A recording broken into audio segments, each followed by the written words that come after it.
बोलें।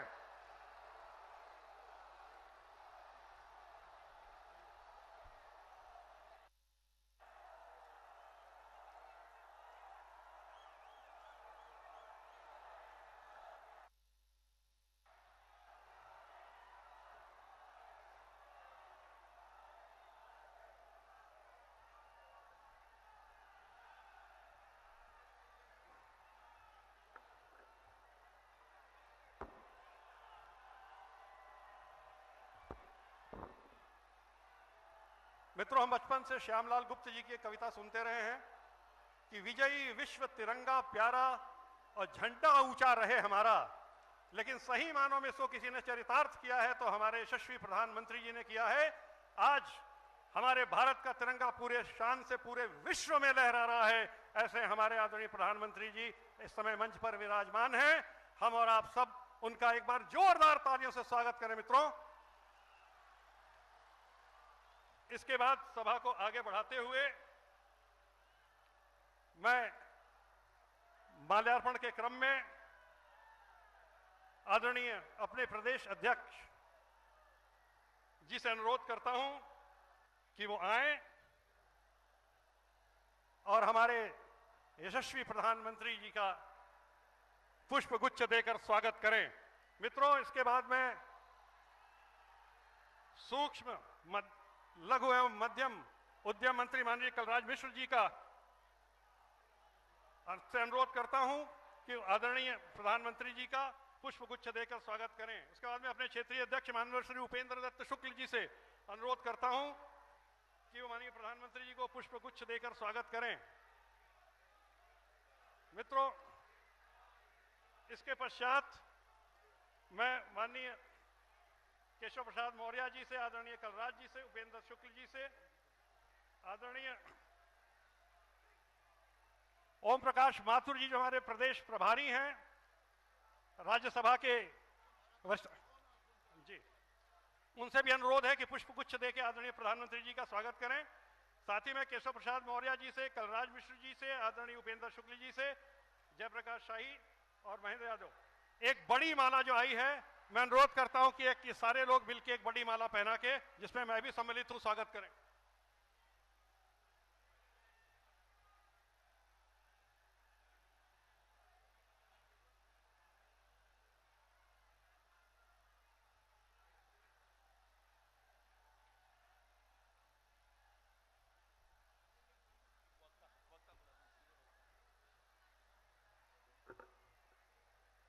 अब मैं 1 मिनट के अंदर 3 स्मृति चिन्ह हैं। मैं आदरणीय कलराज मिश्र जी से अनुरोध करता हूं कि वो आदरणीय प्रधानमंत्री जी को स्मृति चिन्ह देकर, जो भगवान बुद्ध की लेटी हुई प्रतिमा है, वो देकर आदरणीय प्रधानमंत्री जी को वो स्मृति चिन्ह प्रदान करने की कृपा करें। आदरणीय कलराज जी। इसके बाद मैं माननीय स्वामी प्रसाद मौर्य जी से यह अनुरोध करता हूं कि वो स्मृति चिन्ह देकर आदरणीय प्रधानमंत्री जी का स्वागत करें। इसके बाद में अपने जिलाध्यक्ष जयप्रकाश शाही जी से अनुरोध करता हूं कि वो मेरा सहयोग करें। एक स्मृति चिन्ह हम और आदरणीय हमारे जिलाध्यक्ष जी मिलकर आदरणीय प्रधानमंत्री जी को भेंट करेंगे।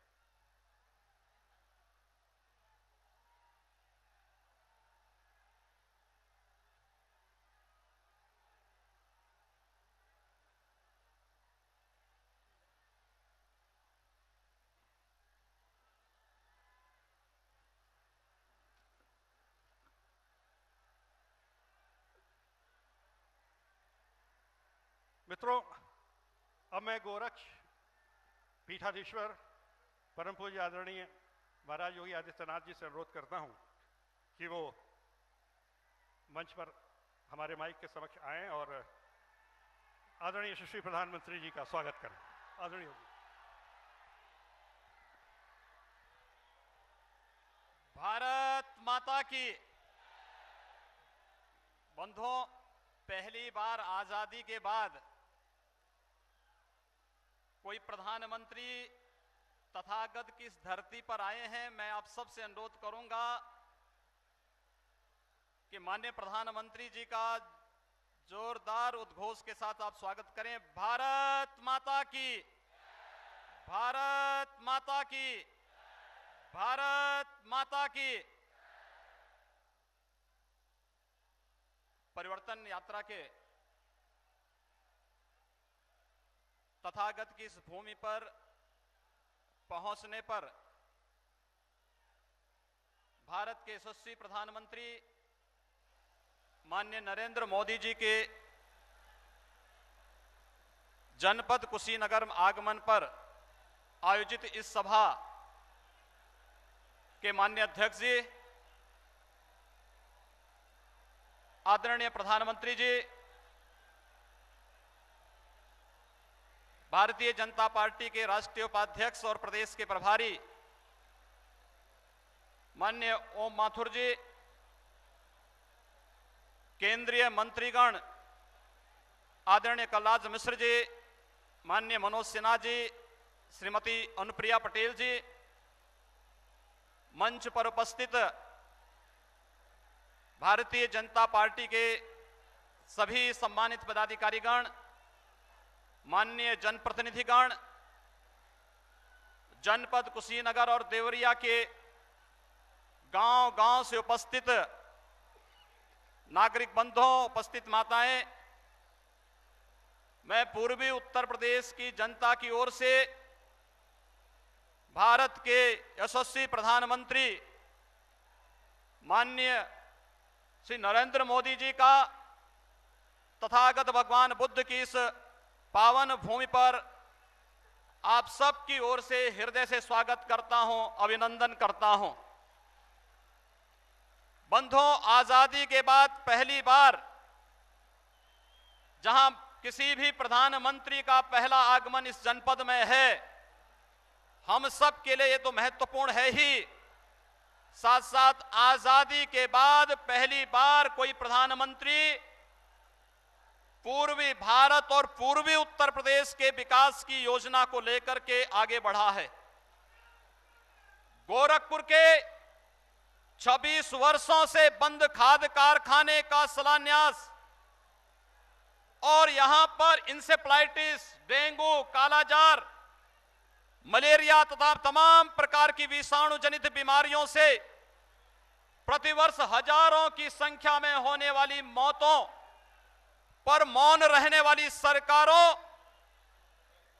के लिए भारत के माननीय प्रधानमंत्री ने 22 जुलाई 2016 को गोरखपुर में एम्स की स्थापना का शिलान्यास करके पूरे देश के अंदर बिना किसी जाति पाति मत मजहब का भेदभाव किए बगैर देश के अंदर प्रारंभ की गई विकास की और लोक कल्याण की तमाम प्रकार की योजनाओं को ध्यान में रखकर आज जब भारत के माननीय प्रधानमंत्री जी का तथागत की इस धरती पर आगमन हुआ है, एक बार पुनः हम सब पूर्वी उत्तर प्रदेश के आम जनमानस की ओर से माननीय प्रधानमंत्री जी का हृदय से स्वागत और अभिनंदन करना चाहते हैं।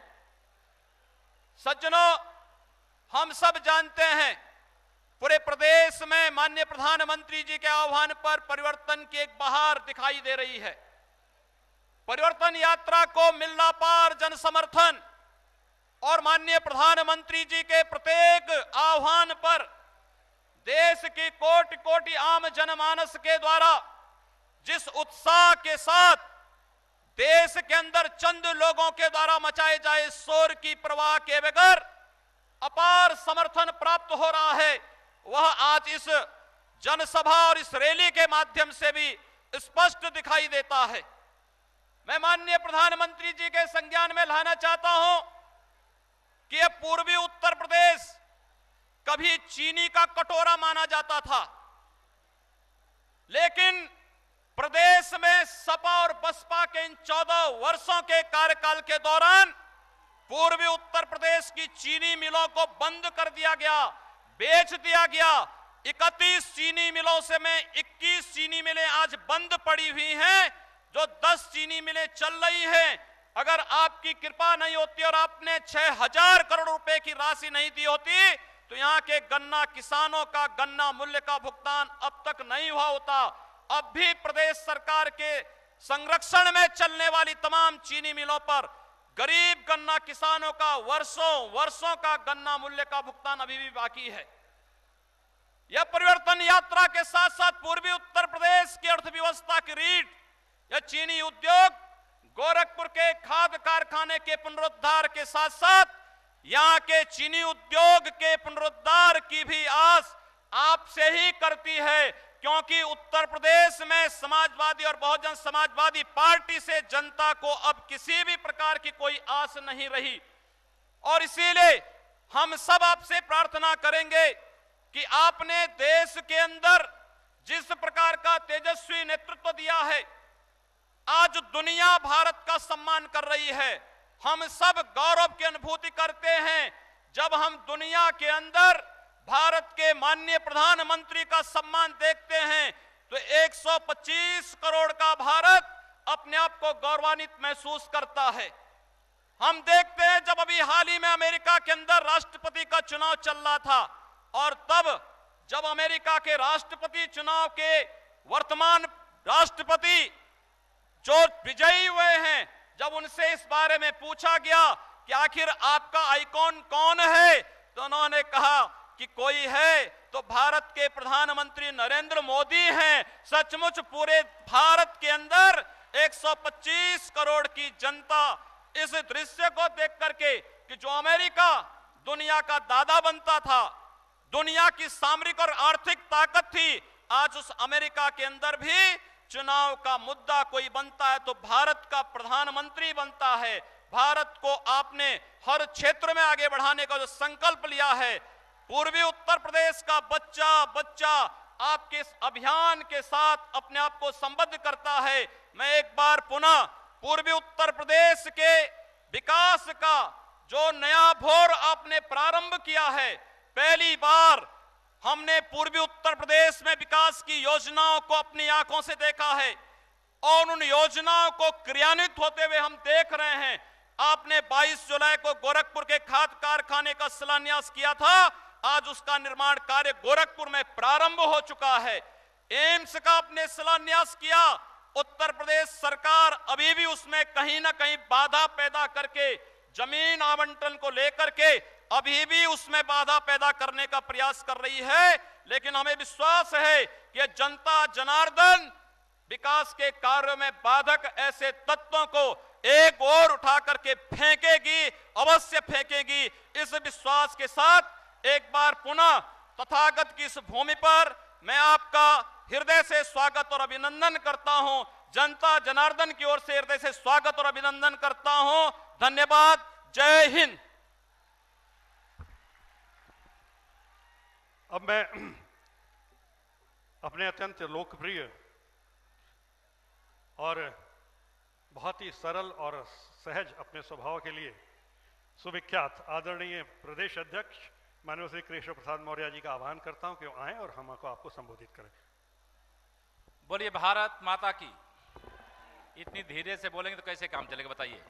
पूर्वांचल की हर सीट पर कमल खिलाना है या माननीय प्रधानमंत्री जी को आपको विश्वास दिलाना है? बोलिए भारत माता की, भारत माता की, भारत माता की।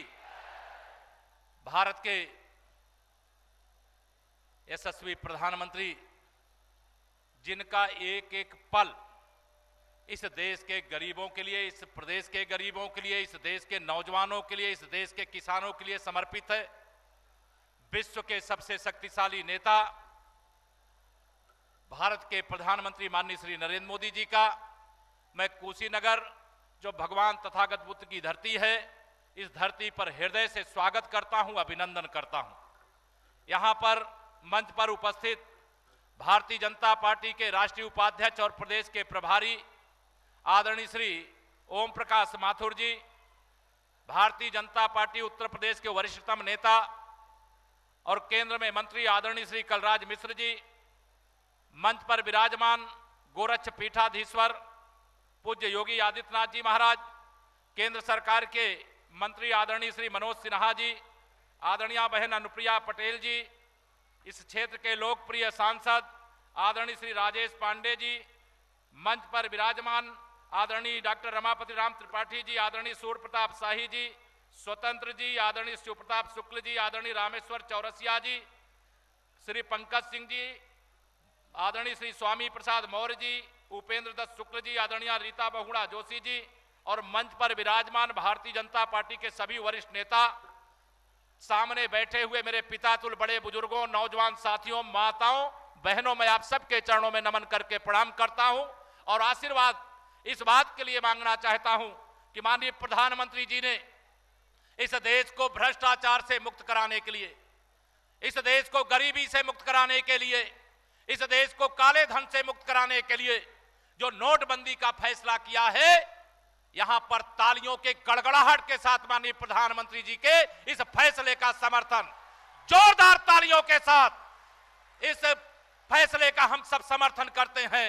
माननीय प्रधानमंत्री जी ने जो निर्णय लिया है वो गरीबों के लिए लिया है, जो निर्णय लिया है वो किसानों के लिए लिया है, जो निर्णय लिया है इस देश के नौजवानों के लिए लिया है, जिनके भविष्य को अंधकार में बनाने का काम देश में कांग्रेस ने किया और प्रदेश में सपा और बसपा ने किया है।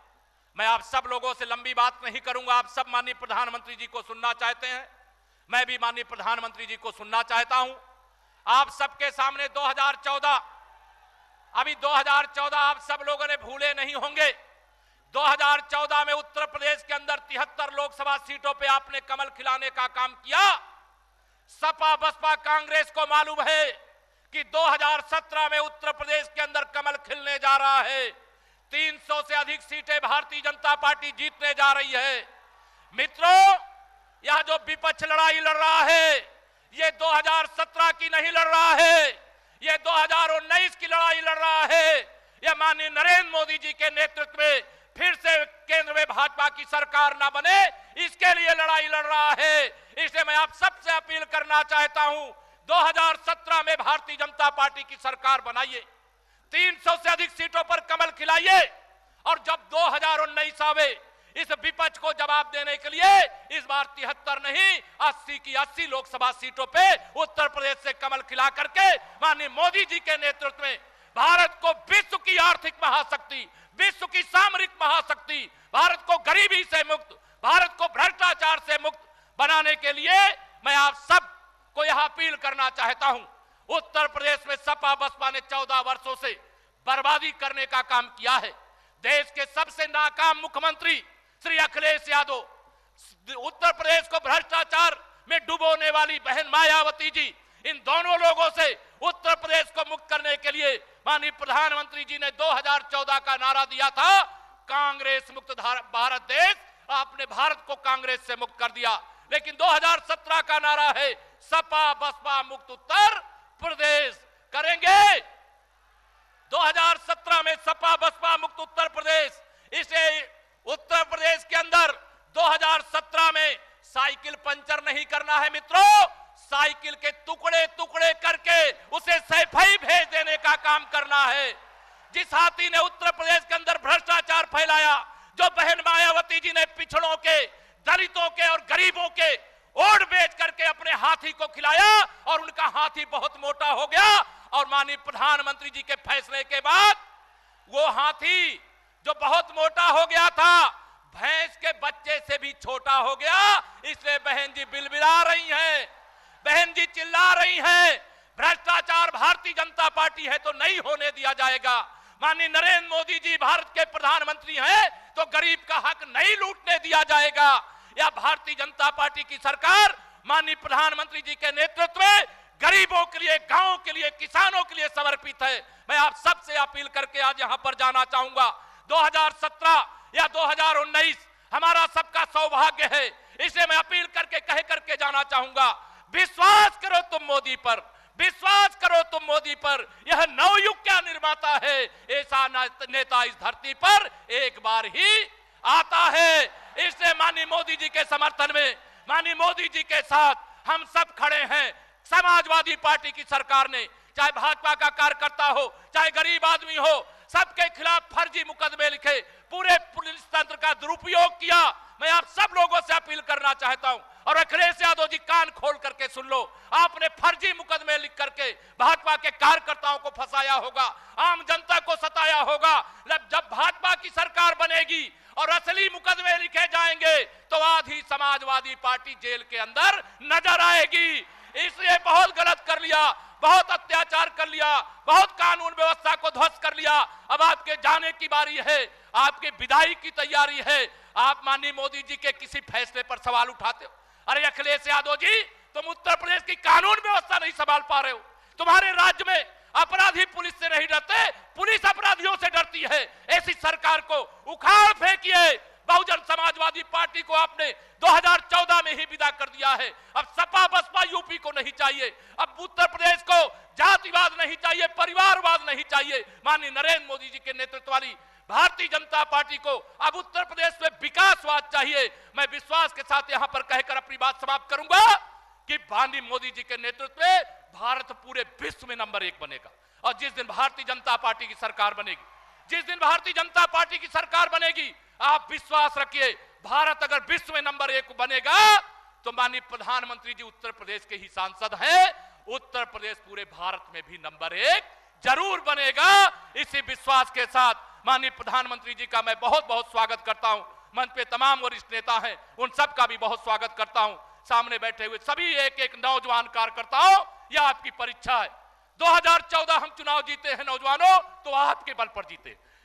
2017 जीतेंगे तो आपके बल पर जीतेंगे, और 2019 में सभी 80 सीटों पर कमल खिलाएंगे तो आपके बल पर जीतेंगे। बड़ों का आशीर्वाद लेकर के कमल खिलाने के लिए पूरी ताकत लगाइए। यह जवानी इस देश के काम आनी चाहिए, आपकी प्रतिभा इस देश के काम आनी चाहिए, इस प्रदेश के काम आनी चाहिए, गरीबों के काम आनी चाहिए, मेरी माताओं बहनों के काम आनी चाहिए। यही अपील करता हुआ आप सबको बारंबार नमन करता हुआ अपनी बात पूरी करता। बोलिए भारत माता की, भारत माता की। नोटबंदी से आप सब लोग खुश हैं कि नहीं खुश हैं? जरा एक बार अपने स्थान पे खड़े होकर के 1 मिनट ताली की गड़गड़ाहट के साथ, तालियों की गड़गड़ाहट के साथ माननीय प्रधानमंत्री जी का समर्थन करिए। बोलिए भारत माता की जय श्री राम, जय श्री राम। बहुत बहुत धन्यवाद। साथियों, चाणक्य महान ने एक बहुत शिक्षाप्रद बात कही थी। उन्होंने कहा था कि जब अपने ही देश का अहित करने वाले अपराधी, जमाखोर, कालाबाजारी और उनका सहयोग करने वाले लोग हाहाकार करने लगे और अनर्गल प्रलाप करने लगे, तो यह समझ जाना चाहिए कि देश का नेता सही दिशा में, देश हित में सही काम कर रहा है और देश सही दिशा में आगे बढ़ रहा है। मित्रों, अब मैं केंद्र सरकार के वरिष्ठ मंत्री, हमारे विभावक आदरणीय कलराज मिश्र जी का आह्वान करता हूं कि वो आए, हमको और आपको संबोधित करें। आदरणीय माननीय कलराज मिश्र जी।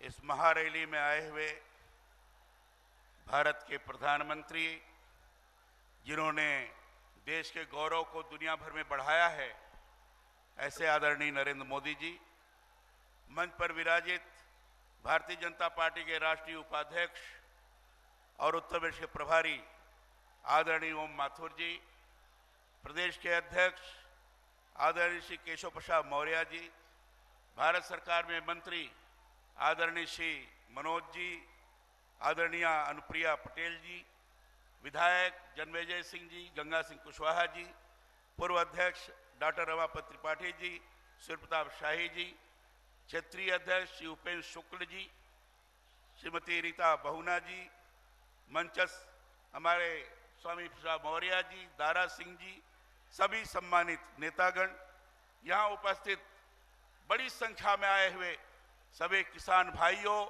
नौजवान दोस्तों, माताओं बहनों, प्यारे बच्चों, पत्रकार मित्रों, छायाकार बंधुओं, मित्रों, आज बड़ा सौभाग्य का दिन है। कुशीनगर के पवित्र धरती पर, जहां महात्मा बुद्ध और 24वें तीर्थंकर जैन महावीर स्वामी, इनका निर्माण हुआ था, ऐसी धरती पर आज भारत के प्रधानमंत्री आदरणीय श्री नरेंद्र मोदी जी पधारे हैं। हम सब लोग ताली बजाकर उनका जबरदस्त अभिनंदन करें, उनका वंदन करें। हमारी माताएं बहनें इतनी विशाल संख्या में आई हुई हैं।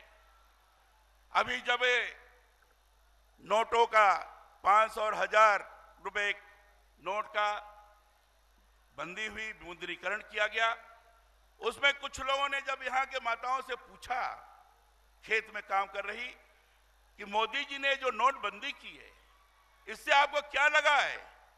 तो उन्होंने कहा भाई हम तो मजदूरी कर रहे थे, हमारे ऊपर तो कोई फर्क नहीं पड़ा है, हम वही पैसा पाएंगे।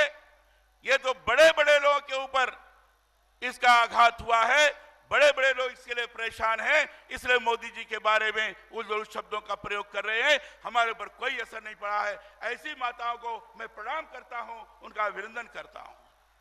मित्रों, मोदी जी कितने संवेदनशील हैं। उन्होंने पहले ही कहा था कि जब तक पूर्वांचल का विकास नहीं होगा तब तक देश का विकास नहीं हो सकता, और उन्होंने सबसे पहले पूर्वी उत्तर प्रदेश के बारे में ध्यान दिया। पूर्वांचल की धरती पर पहले आप इसी महीने के अंदर पहले गाजीपुर में आए और आज यहां कुशीनगर में पधारे हैं। इसलिए मैं कह सकता हूं मोदी जी पूर्वी उत्तर प्रदेश के बारे में, पूर्वांचल के बारे में कितने संवेदनशील हैं, इसका कैसे विकास हो इसके लिए लगातार चिंतित रहते हैं, यह इस बात को दर्शाता है। यह गन्ना का कटोरा माना जाता है, इसके बारे में आदरणीय श्री योगी जी ने बताया, स्वयं मोदी जी इसको अच्छी तरह जानते हैं। लाखों किसान गन्ना पर आधारित रहते हैं, इसलिए इस संबंध में राज्य सरकार की जो नीति है उस नीति के कारण किसान तबाह हो रहा है। मित्रों, मैं कहना चाहता हूं कि आज की परिस्थिति में जिस ढंग से मोदी जी ने काम करना शुरू किया है, आम आदमी का विश्वास इनके प्रति बढ़ा है, और उस विश्वास को हम और आगे बढ़ाते जाएं, यही आप सबों से मैं अपील करता हूं। आज के दिन जो मोदी जी ने उज्ज्वला योजना चलाई, मैं इसलिए इसका वर्णन कर रहा हूं कि उज्ज्वला योजना के अंदर यह जनपद पूरे देश भर में तीसरा स्थान रखता है। 1,16,000 लोगों को उज्ज्वला योजना के द्वारा मुफ्त में कनेक्शन प्राप्त हुआ है। मुद्रा योजना में, उज्ज्वला योजना में, जनधन खाता योजना के अंतर्गत आम जनता ने खुल करके भागीदारी की है। इसलिए जनता का विश्वास आदरणीय मोदी जी के प्रति, आदरणीय प्रधानमंत्री जी के प्रति सुदृढ़ हुआ है। ऐसे प्रधानमंत्री का कुशीनगर के इस विशाल सभा के अंतर्गत मैं आप लोगों के सहित बार बार उनका अभिनंदन करता हूं, वंदन करता हूं, और इतनी बात कह करके अपनी बात को समाप्त करता हूं। भारत माता की, भारत माता की। बहुत बहुत धन्यवाद। साथियों, इससे पहले कि मैं अपने यशस्वी, ईमानदार, पारदर्शी, जनहित हिताय सोच रखने वाले आदरणीय प्रधानमंत्री जी को आपको संबोधित करने के बुलाऊं, आपसे एक बात कहना चाहता हूं, एक आधे 30 सेकंड की। मित्रों, आपको लग रहा होगा कि आज आदरणीय प्रधानमंत्री जी मंच पर हैं और आपका सांसद उनसे कुछ मांग नहीं रहा है। तो मित्रों, हमारे बुजुर्गों ने मुझे एक बात सिखाई थी कि जब देने वाले की क्षमता मांगने वाले से कई गुना अधिक हो तो मांगना बुद्धिमानी नहीं होती है, उनके आशीर्वाद का इंतजार करना चाहिए। अब मैं अपने इस देश के यशस्वी प्रधानमंत्री माननीय आदरणीय नरेंद्र मोदी जी को आपका आह्वान करता हूं कि वो आएं और हम सबको आशीर्वचन से अभिसिंचित करें।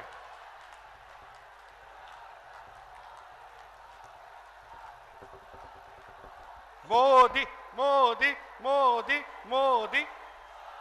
सभी लोग खड़े होकर के अपने स्थान पे तालियों की गड़गड़ाहट के साथ भारत के यशस्वी प्रधानमंत्री जी का स्वागत करें। भारत माता की, नरेंद्र मोदी जिंदाबाद, मोदी।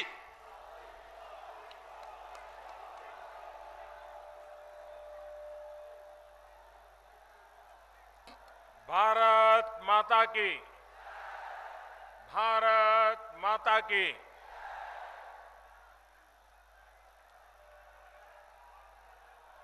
महात्मा बुद्ध की महापरिनिर्वाण स्थली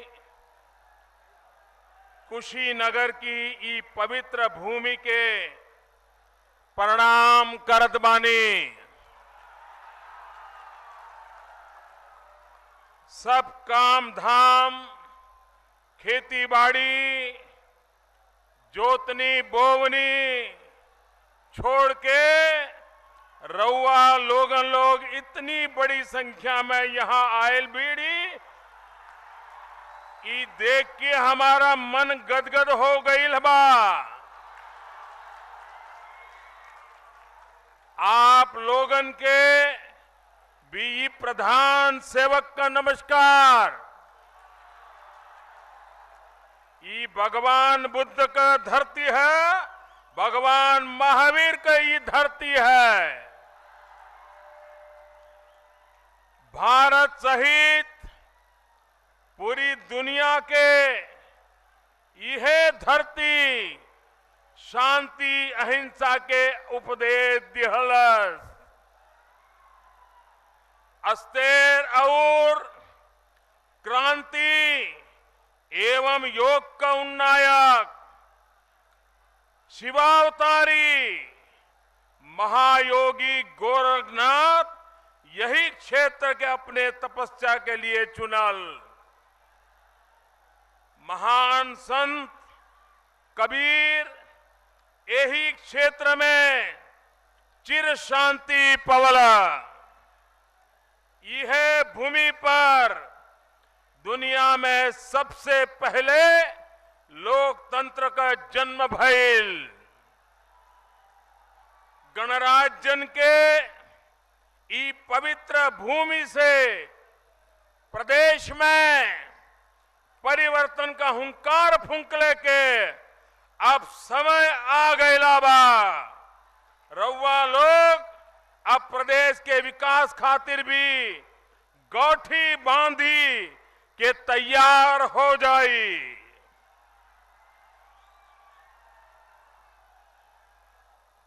मंच पर विराजमान श्रीमान ओम जी, प्रदेश के उत्साही लोकप्रिय नौजवान अध्यक्ष श्री केशव प्रसाद मौर्य जी, आदरणीय कलराज मिश्र जी, श्री मनोज सिन्हा जी, अनुप्रिया पटेल जी, सांसद श्रीमान आदित्यनाथ जी, रीता बहुगुणा जी, श्रीमान रमापति जी, रामेश्वर जी, सूर्य प्रताप जी, उपेंद्र शुक्ला जी, स्वामी प्रसाद मौर्य जी,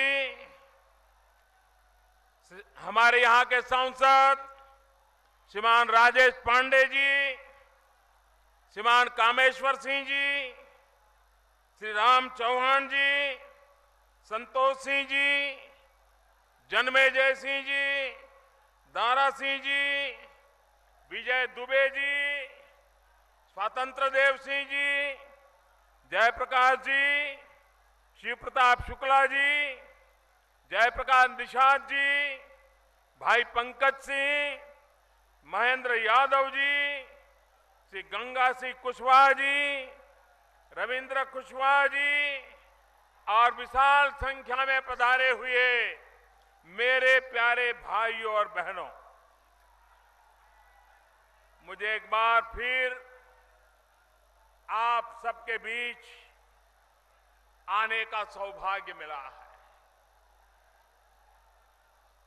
2014 के चुनाव में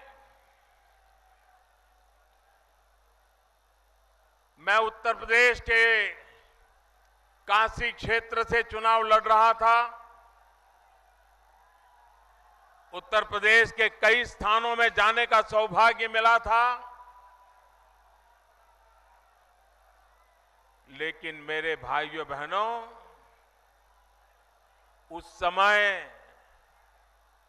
मैं खुद चुनाव लड़ रहा था। यहां कुशीनगर में भी आया था, लेकिन उस समय सभा में इससे आधे लोग भी नहीं आते थे।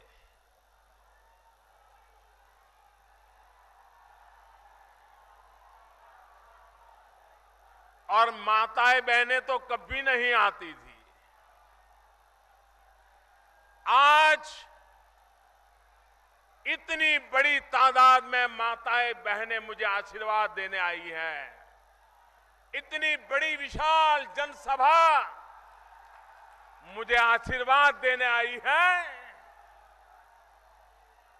माताएं, बहनें, भाइयों, बहनों, मैं आप सबको सर झुकाकर नमन करता हूं, आपका अभिनंदन करता हूं और आपने मुझ पर जो ये विश्वास जताया है, आपके आशीर्वाद से, आपके विश्वास को कभी मैं चोट नहीं पहुंचने दूंगा, आंच नहीं आने दूंगा।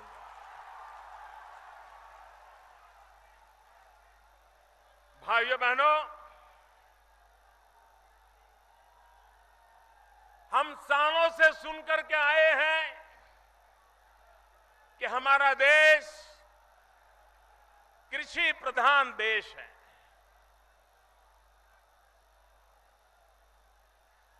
अगर भारत में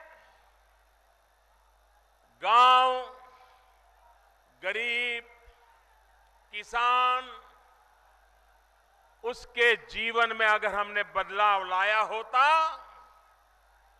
तो हिंदुस्तान को आज जो मुसीबतें झेलनी पड़ रही हैं, ये मुसीबतें कभी झेलनी नहीं पड़ती।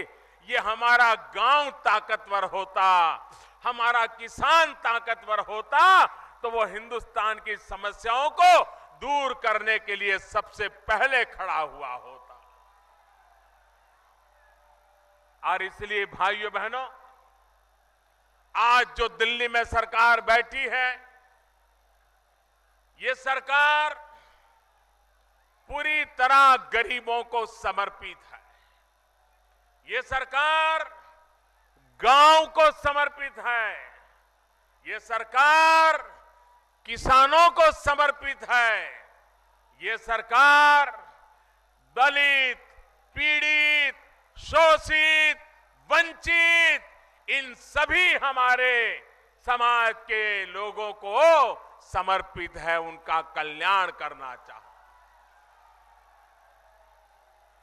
भाइयों बहनों, यहां गन्ना का किसान कैसी कैसी परेशानियों से गुजरा है, ये कौन नहीं जानता है। चीनी मिलें यहां के जीवन के लिए चुनौती बन गई।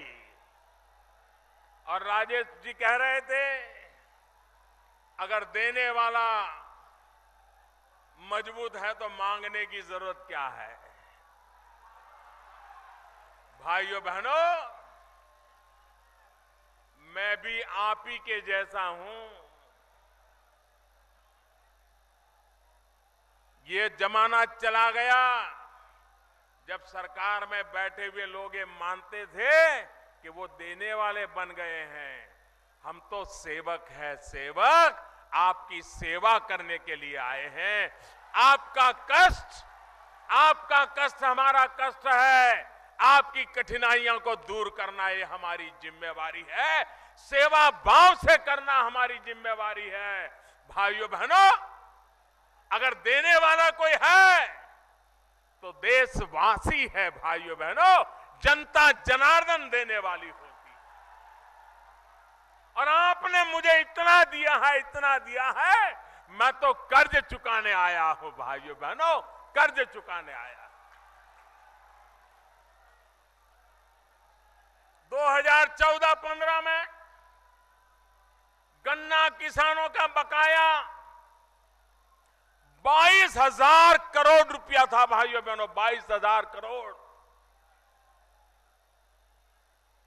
और लोगों को ऐसी आदत हो गई थी कि भाई इसके बिना ठीक है, आया तो आया, नहीं आया तो नहीं आया, इसी से गुजारा कर लो।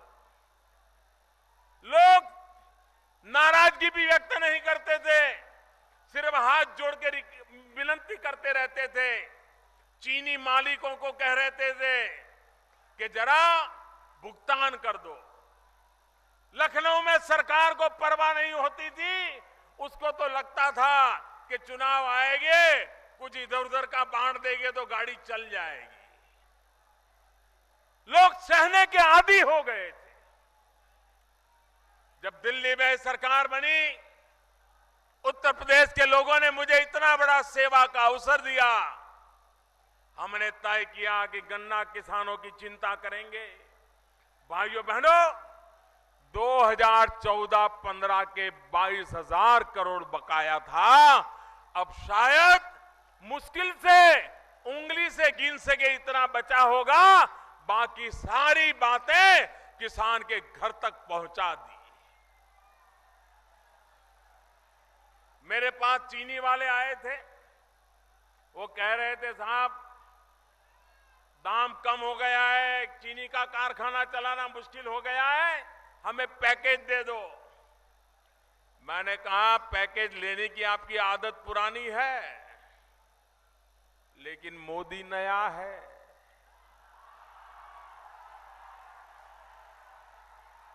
मुझे ये पुरानी आदत आती नहीं है। तो पहली मीटिंग में मैंने कहा जो मांगो देने को तैयार हूं, तो बड़े खुश होकर के गए। फिर मैंने धीरे से अफसरों को भेजा और मैंने कहा कि जरा मुझे सूची दो, कौन कौन गन्ने किसान का कितना पैसा बकाया है, उसकी जरा सूची दो। तो चीनी मिल के लोग जरा कांपने लग गए। फिर दोबारा मिलने आए। मैंने कहा पैकेज मिलेगा, लेकिन कारखाने के मालिक को नहीं मिलेगा। हमें सूची दे दो। गन्ना किसान का जो बकाया है सीधा सीधा उसके बैंक अकाउंट में जमा करेंगे, आपको बीच में नहीं आने देंगे। तो वो कहने लगे नहीं नहीं साहब पैकेज नहीं चाहिए।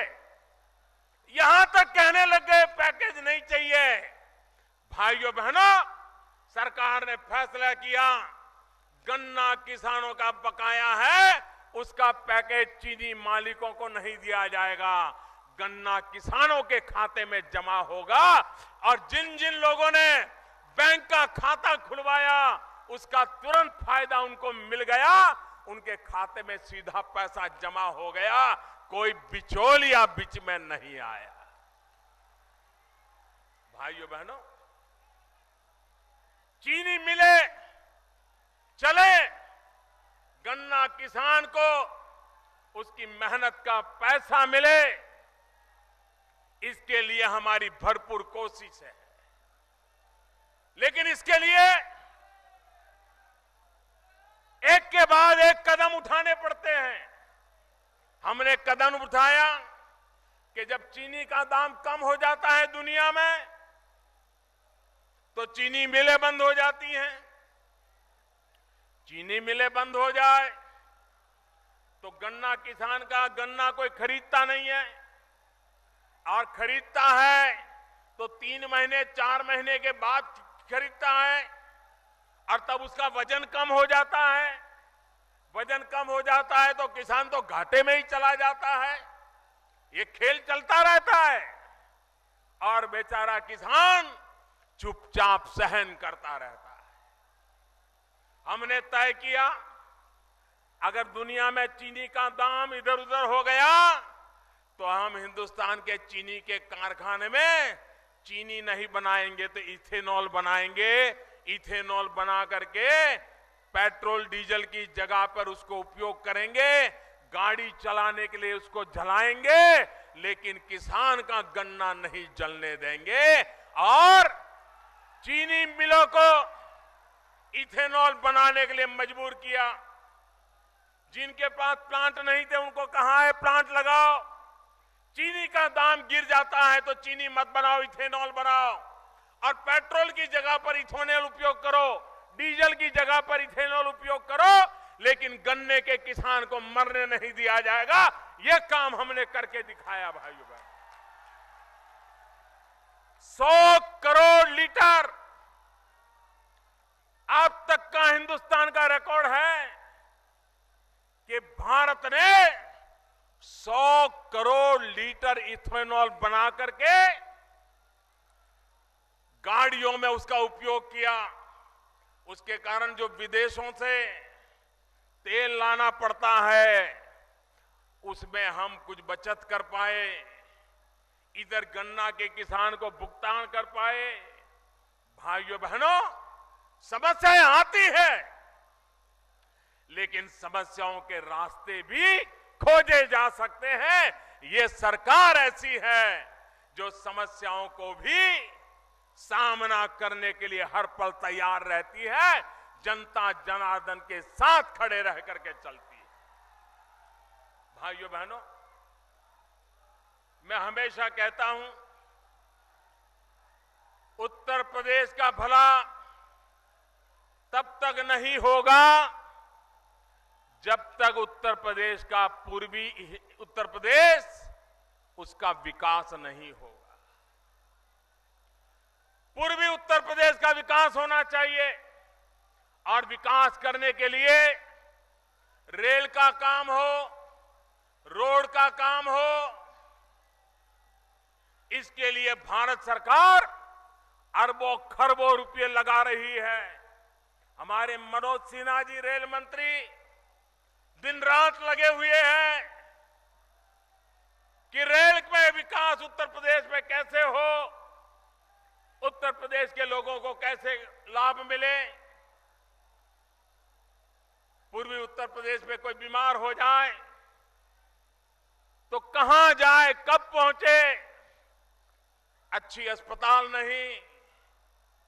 भारत सरकार ने निर्णय किया गोरखपुर के अंदर एम्स का अस्पताल लगा देंगे, और उस पूरे इलाके के भाग्य को बदलने के लिए, उनको आरोग्य की सुरक्षा देने के लिए हम काम करेंगे। फर्टिलाइजर का कारखाना, उसको चालू करने का हमने निर्णय किया। एक जमाना था, भैया बहुत बहुत प्यार का, आपका प्यार सर आंखों पर, भैया आपका प्यार सर आंखों पर। अब जगह है नहीं, कोई आगे आ नहीं पाओगे भैया। अब ये जन सैलाब उमड़ पड़ा है।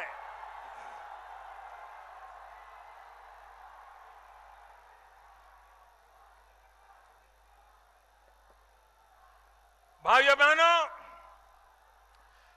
हमने देखा है हमारे किसान को जब यूरिया चाहिए, यूरिया,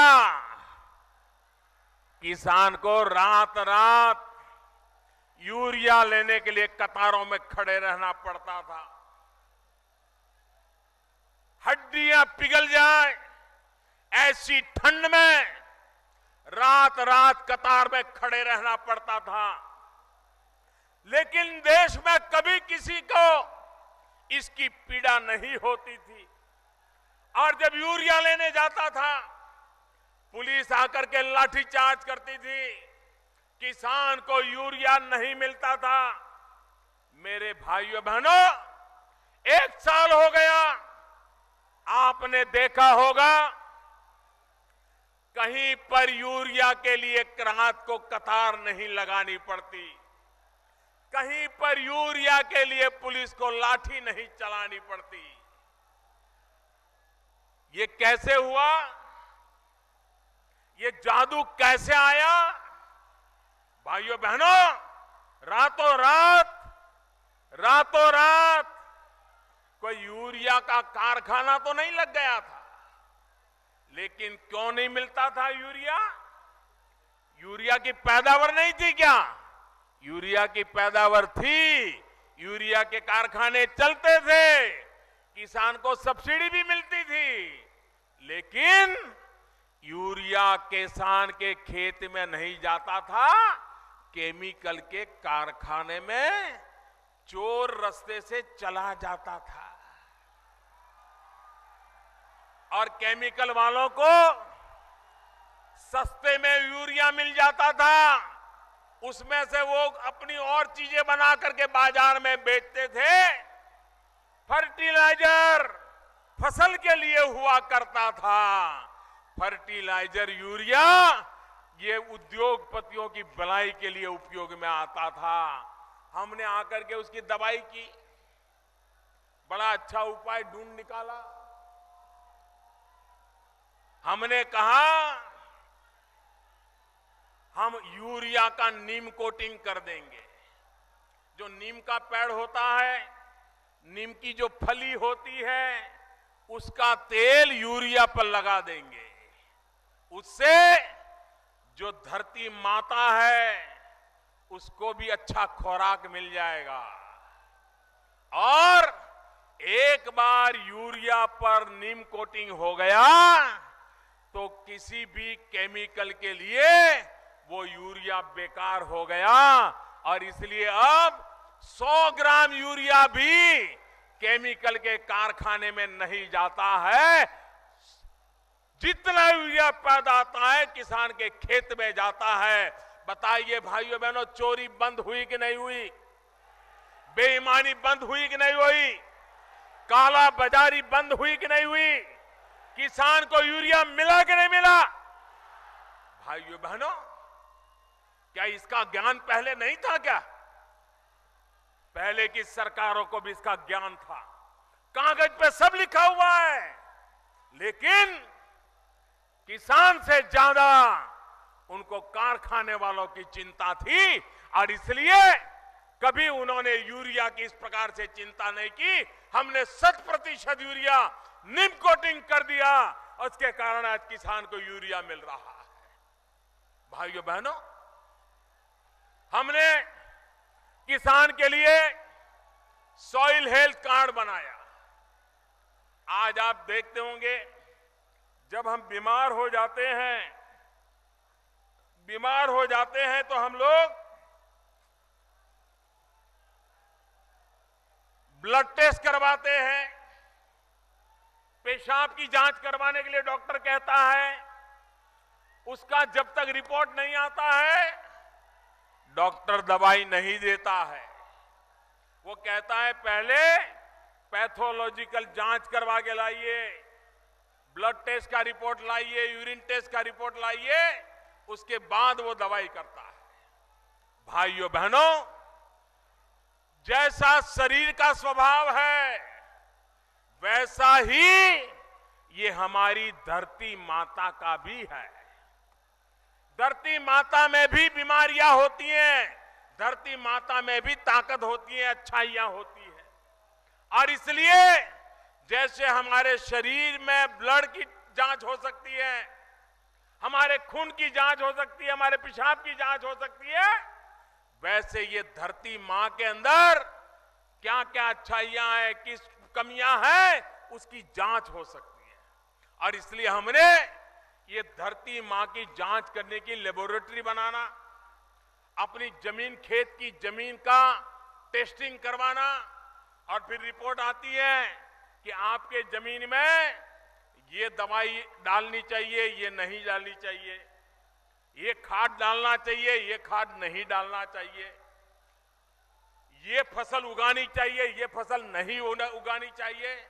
और उसके कारण किसान के जो पैसे बर्बाद होते थे, वरना किसान क्या करता था, अगर पड़ोसी ने लाल डिब्बे वाली दवाई डाल दी तो ये भी लाल डिब्बे वाली दवाई डाल देता था, पड़ोसी ने काले डिब्बे वाला पाउडर डाल दिया तो ये भी काले डिब्बे वाला डाल देता था, और उसके कारण किसान को बहुत नुकसान होता था।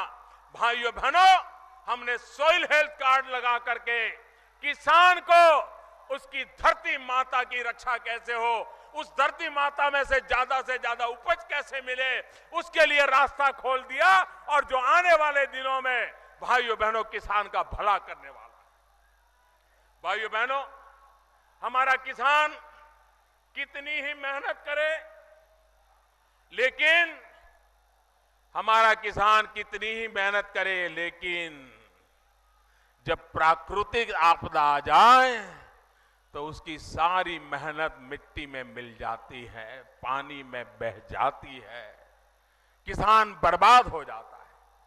अधिक बारिश आ जाए तो भी किसान दुखी, कम बारिश आ जाए तो भी किसान दुखी, नदियों में ज्यादा पानी आ जाए तो भी किसान दुखी, ज्यादा फसल हो जाए तो भी किसान दुखी, कम फसल हो जाए तो भी दुखी। इस किसान की रक्षा कैसे करेंगे भाइयों बहनों? और इसलिए प्रधानमंत्री फसल बीमा योजना हम लाए हैं। प्रधानमंत्री फसल बीमा योजना, और उसमें किसान को बहुत कम पैसा देना है, बहुत कम देना है। भारत सरकार पैसे देगी और आपकी फसल को कोई भी प्राकृतिक नुकसान होगा तो उस किसान को बीमा योजना से पूरा का पूरा पैसा मिलेगा भाई। इतना ही नहीं, आपने तय किया हो कि जून महीने में बुआई करनी है, लेकिन बारिश नहीं आई। आपने सोचा जुलाई में करेंगे, फिर भी बारिश नहीं आई। आपने सोचा अगस्त में करेंगे, फिर भी बारिश नहीं आई। पानी नहीं आया तो बुआई कहां करोगे, और बुआई नहीं की तो फसल कहां होगी, और फसल नहीं होगी तो फसल बर्बाद भी कैसे होगी। तो ऐसी स्थिति में किसान क्या करेगा? जिसकी बुआई नहीं हुई उसको तो फसल नहीं आनी, तो फसल बीमा लगना नहीं है। पहली बार देश में दिल्ली में ऐसी सरकार बैठी है, इसने ऐसा प्रधानमंत्री फसल बीमा योजना लाए हैं कि प्राकृतिक आपदा के कारण अगर बुआई नहीं हुई तो भी उसका हिसाब लगाकर उसको मिनिमम बीमा का पैसा दिया जाएगा। भाइयों बहनों, कभी हमारा किसान अच्छी फसल हो, खुशी मना रहा हो, खेत में फसल काट करके खलिहान में बड़ा ढेर किया है अपनी किसानी पैदावार का, अब वो इंतजार कर रहा है कि कोई ट्रैक्टर मिल जाए और ट्रैक्टर में सामान रख करके बाजार में मंडी में जाकर के बेच करके आ जाऊंगा। अब उसको ट्रैक्टर आने में देर हो गई, 2-4 दिन 5 दिन, ट्रक आने में देर हो गई, मंडी सामान पहुंचाने में मुश्किल हो गया, और अचानक बारिश आ गई। सारी फसल तैयार है, खेत में ढेर पड़ा है, फसल का बीमा कहां से मिलेगा? क्योंकि सब पूरा हो गया था। यह दिल्ली में ऐसी सरकार है जो किसानों की चिंता करने वाली सरकार है। हमने प्रधानमंत्री फसल बीमा में योजना बनाई कि फसल की कटाई के बाद जो फसल का ढेर है, अगर 15 दिन के भीतर भीतर कोई प्राकृतिक आपदा आ गई और किसान का नुकसान हो गया तो उसका बीमा भी मिलेगा। भाइयों बहनों, आप मुझे बताइए भाइयों, बुआई से लेकर के कटाई तक हर परिस्थिति में बीमा देने की ताकत ये दिल्ली में बैठी हुई सरकार लेकर के आई है। लेकिन मैं दिल्ली की सरकार को कहना चाहता हूं, अगर अब झगड़े शांत हो गए हो, आपके पास समय हो, यहां के गरीबों की चिंता करने की फुर्सत हो, किसानों की चिंता करने की फुर्सत हो, तो उत्तर प्रदेश सरकार ये प्रधानमंत्री फसल बीमा योजना उत्तर प्रदेश में लागू करवाएं। यहां के किसानों को जरा लाभ मिले। खर्चा दिल्ली सरकार करने को तैयार है, काम करने के लिए उत्तर प्रदेश की सरकार कुछ करे। मुझे नहीं लगता है कर पाएंगे, उनको इसमें इंटरेस्ट ही नहीं है। भाइयों, समस्याओं का समाधान करने में इंटरेस्ट नहीं है। भाइयों बहनों, आप बताइए, यहां की हमारी गंडक नहर, कितनी लंबी गंडक नहर है, लेकिन उसके तलहटी में सारा मिट्टी भरी पड़ी है और उसके कारण पानी की संग्रह क्षमता कम हो गई है और कैनाल के आखिर में पानी पहुंचता ही नहीं है। पानी दिखता है फिर भी किसान का खेत सूखा है।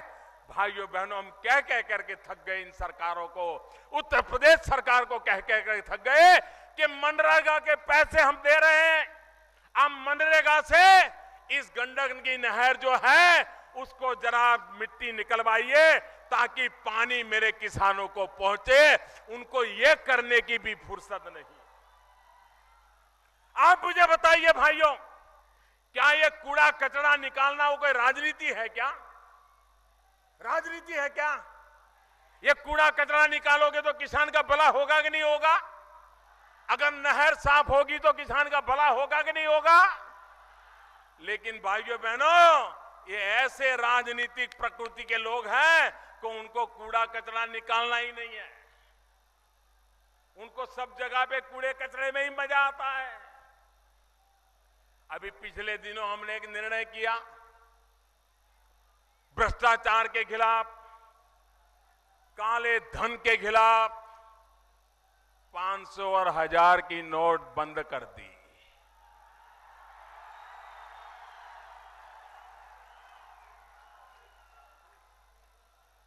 आप मुझे बताइए मेरे भाइयों बहनों, ये भ्रष्टाचार ने देश को बर्बाद किया है कि नहीं किया है? ये काले धन ने बर्बादी लाई है कि नहीं लाई है? ये देश को भ्रष्टाचार से मुक्त कराना चाहिए कि नहीं कराना चाहिए? इस देश को काले धन से मुक्त कराना चाहिए कि नहीं कराना चाहिए? किसी ने तो कदम उठाना चाहिए कि नहीं उठाना चाहिए? भाइयों बहनों, बीमारी के कारण जब बीमारी दूर करने के लिए दवाइयां देते हैं तो थोड़ी तकलीफ होती है कि नहीं होती है? आज मैं देश का आभार व्यक्त करने आया हूं। भगवान बुद्ध की इस धरती से मैं देशवासियों का आभार व्यक्त करता हूं, क्योंकि यही तो महापुरुष थे जिन्होंने हमें संयम का मार्ग सिखाया है। यही तो महापुरुष है, यही तो महात्मा गांधी की धरती है जिसने हमें ट्रस्टीशिप का सिद्धांत सिखाया है। भाइयों बहनों, दूसरों का लूट करके जमा करने वाले लोग क्या कभी किसी का भला करेंगे? हक का पैसा हर एक को मिलना चाहिए, लेकिन लूट का पैसा मिलना चाहिए क्या? ये सरकारी खजाने में जमा होना चाहिए कि नहीं होना चाहिए? और इसलिए भाइयों बहनों, सरकार ने 8 तारीख को निर्णय किया है और मैंने देश से 50 दिन मांगे हैं। 50 दिन।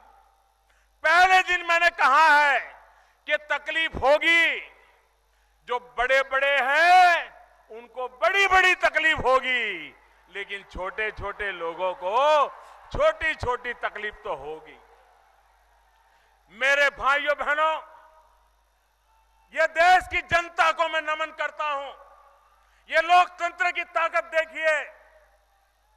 कल चीन के अखबारों ने लिखा है कि लोकतंत्र में कोई ऐसा फैसला लेने की हिम्मत नहीं कर सकता है।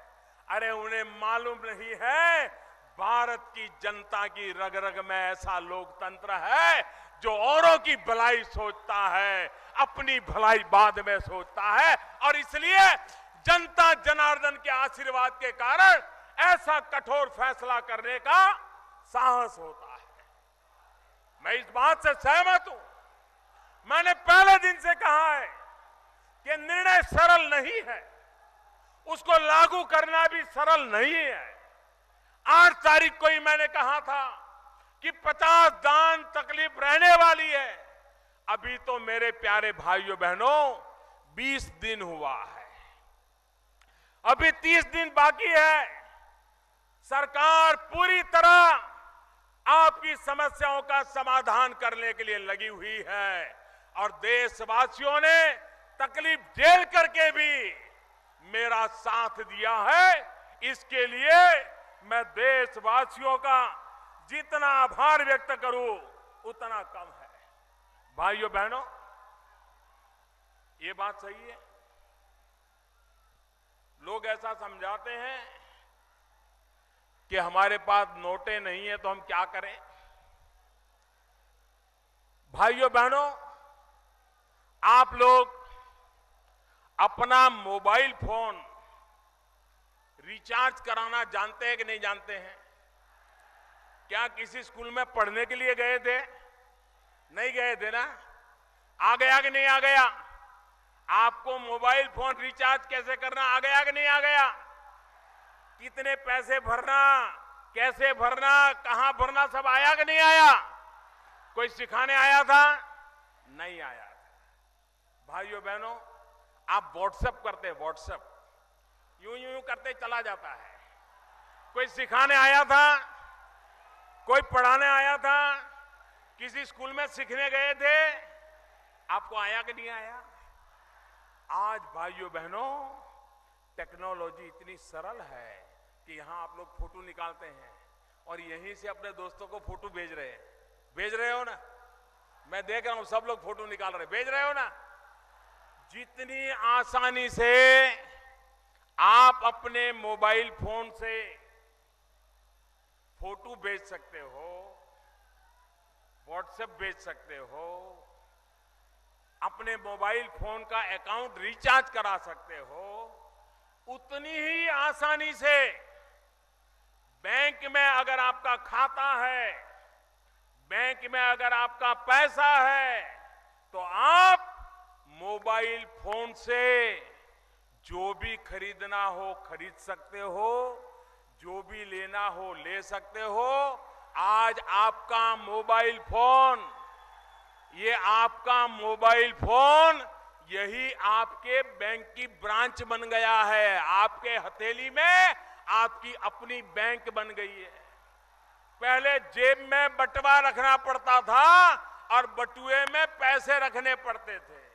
अब जमाना चला गया, बटुए की जरूरत नहीं, आप मोबाइल फोन में ही पैसे होते हैं। दुकानदार के पास जाइए और उसको बताइए कि भाई बताइए, मेरे पास ये बैंक का ऐप है, मैं आपके यहां से 20 रुपये का सामान लेना चाहता हूं, मैं मोबाइल फोन से पैसे दूंगा। वो कहेगा हाँ हाँ दे दीजिए, तुरंत उसके मोबाइल में 1 सेकंड में पैसा चला जाएगा, आपको 20 रुपये का माल मिलेगा। भाइयों बहनों, आज हमारे देश में आधे से अधिक लोग जो रेलवे में जाते हैं वो खुद जाकर के पैसे देकर के टिकट नहीं लेते, ऑनलाइन टिकट लेते हैं। उनके पैसे वापस आते हैं तो ऑनलाइन आ जाते हैं।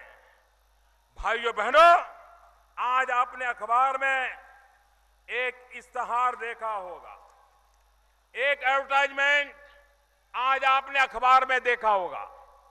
मेरा आप सबसे आग्रह है कि इस एडवर्टाइजमेंट को पूरी तरह पढ़ें और इसका कटिंग करके हर दुकान पर लगा दे, अखबार से निकाल करके। सब लोग इतना काम जरूर करें। और इसमें किस प्रकार से अपने मोबाइल का खाता खोला जाता है उसकी सारी विधि बताई गई है। आपके पैसे आपके हैं, बिना नोट के भी आप इसका खर्च कर सकते हो। भाइयों बहनों, ये नोटों का उपयोग काले धन वाले संग्रह करना चाहते हैं। हम काले धन वालों को सफल होने देना नहीं चाहते हैं, हम भ्रष्टाचारियों को सफल होने देना नहीं चाहते। और इसलिए भाइयों बहनों, मुझे आगे के भी उनके रास्ते बंद करने हैं। आज के अंग्रेजी अखबारों में भी इसका एडवर्टाइजमेंट छपा हुआ है, आज के हिंदी अखबारों में भी ये इश्तहार छपा हुआ है।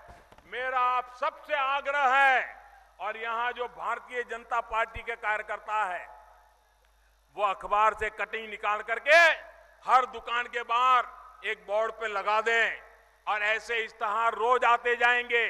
स्टेट बैंक ऑफ इंडिया की ऐप है, सरकार की ऐप है, आपको सिर्फ अपने मोबाइल फोन पर उस ऐप को डाउनलोड करना है, आपके गांव के मोहल्ले के व्यापारी को डाउनलोड करना है, सीधा आपका पैसा बैंक से चला जाएगा। जो सामान खरीद सकते हैं खरीद सकते हैं, 1 रुपये के बिना कोई काम अटकने वाला नहीं है। यह व्यवस्था मौजूद है भाई। और इसलिए मुझे आपसे मदद चाहिए। मेरी विशेष पढ़े लिखे नौजवानों से आग्रह है, सरकारी मुलाजिमों से आग्रह है कि आप भी अपने अड़ोस पड़ोस में जिसके पास भी मोबाइल फोन है उसको जरा सिखाइए कि किस प्रकार से मोबाइल फोन से कारोबार किया जा सकता है। आप देखिए, ये जो सारी चर्चाएं हैं आप खुद उसको 1 मिनट में बंद करवा सकते हैं। और देशवासियों ने सहयोग दिया है, हमारे पास रास्ते भी है, उस रास्तों पर चलेंगे। देश में कभी भ्रष्टाचार दोबारा आने की हिम्मत नहीं करेगा भाई। देश में दोबारा काला धन पैदा होने की जरूरत नहीं पड़ेगी। देश में नोटें छाप छाप करके ढेर करने की जरूरत नहीं पड़ेगी और नोटों के बंडल किसी को बिस्तर के नीचे छिपाने की नौबत नहीं आएगी। भाइयों बहनों, एक तरफ में भ्रष्टाचार का, भाइयों बहनों, एक तरफ सरकार, एक तरफ हम सब भ्रष्टाचार के सारे रास्ते बंद करने में लगे हैं, काले धन के सारे रास्ते बंद करने में लगे हैं और दूसरी तरफ भारत बंद करने में लगे हैं। आप मुझे बताइए, भ्रष्टाचार का रास्ता बंद होना चाहिए कि भारत बंद होना चाहिए? पूरी ताकत से बताइए, भ्रष्टाचार का रास्ता बंद होना चाहिए कि भारत बंद होना चाहिए? भ्रष्टाचार का रास्ता बंद होना चाहिए कि भारत बंद होना चाहिए? काला धन का रास्ता बंद होना चाहिए कि भारत बंद होना चाहिए? काले धन का रास्ता बंद होना चाहिए कि भारत बंद होना चाहिए? काले धन का रास्ता बंद होना चाहिए कि भारत बंद होना चाहिए? भाइयों बहनों, सिर्फ और सिर्फ गरीब के लिए यह फैसला मैंने लिया। 70 साल तक जो लूटा है उसको निकालना है और गरीब का घर बनाना है। 70 साल तक लूटा है, किसान के खेत में पानी पहुंचाना है। 70 साल तक लूटा है, उन पैसों को निकाल करके गरीब की झोपड़ी में बिजली का तार पहुंचाना है। 70 साल तक लूटा है, उन पैसों से गरीब बच्चों की पढ़ाई करवानी है। 70 साल तक जो लूटा है, उन पैसों को निकाल करके गरीब बुजुर्गों को दवाई दिलवानी है। भाइयों बहनों, ये जो कुछ भी निकलेगा, ये सारा का सारा गरीबों की भलाई के काम आने वाला है। और इसलिए मेरे भाइयों बहनों, अब हम लूटने नहीं देंगे देश को। और मुझे विश्वास है भाइयों, जिस देश में 125 करोड़ देशवासियों के आशीर्वाद हो, वहां पर काला धन का खात्मा संभव है, भ्रष्टाचार का खात्मा संभव है। भाइयों बहनों, देश अच्छे दिशा में जाने के लिए तैयार बैठा है और मुझे विश्वास है कि देश इस महायज्ञ में, ईमानदारी के महायज्ञ में देशवासियों को कष्ट झेल करके भी आहुति देते मैं देख रहा हूं। और इसलिए भाइयों बहनों, आने वाले दिनों में देश इस बात को स्वीकार करेगा कि फैसला कठोर था, लेकिन भविष्य उज्जवल है।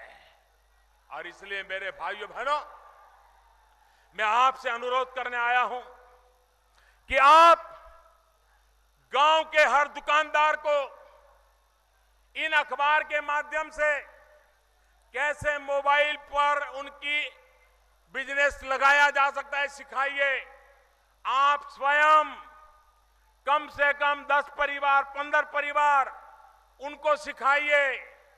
बिना पैसे सारा कारोबार चलाने की दिशा में सारी दुनिया चल पड़ी है। हम पीछे रह गए भाइयों, हम पीछे रह गए। अब हिंदुस्तान पीछे नहीं रह सकता। आप मुझे बताइए, आप मेरी मदद करेंगे? दोनों हाथ ऊपर करके मुझे आशीर्वाद दीजिए। आप मेरी मदद करेंगे? आपके आशीर्वाद रहेंगे? ये परिवर्तन आके रहेगा, भ्रष्टाचार जाके रहेगा, काला धन जाएगा। भाइयों बहनों, आपका भविष्य बन जाएगा।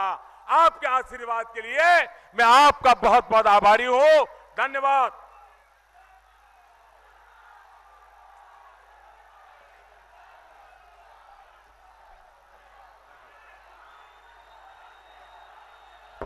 मित्रों, अब मैं अपने क्षेत्रीय अध्यक्ष आदरणीय उपेंद्र दत्त शुक्ल जी को का आह्वान करता हूं कि आएं और धन्यवाद ज्ञापन करें।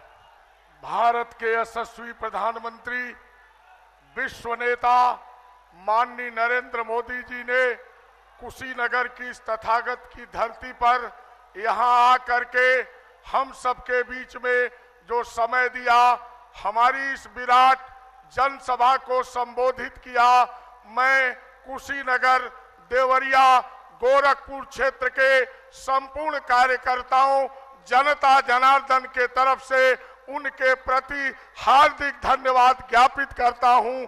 उनके नेतृत्व में देश जिस ऊंचाई पर बढ़ रहा, मैं उनको विश्वास दिलाता हूं, पूर्वांचल उनके साथ है। पूर्वांचल की सभी सीटें भारतीय जनता पार्टी के पास आएंगी। मैं आप सभी जनता जनार्दन के प्रति भी हार्दिक धन्यवाद देता हूं। भारतीय जनता पार्टी कुशीनगर, देवरिया जनपद के पार्टी के संपूर्ण कार्यकर्ताओं को भी धन्यवाद देते हुए मैं इस जनसभा के समापन की घोषणा करता हूं। धन्यवाद। जय हिंद, जय भारत।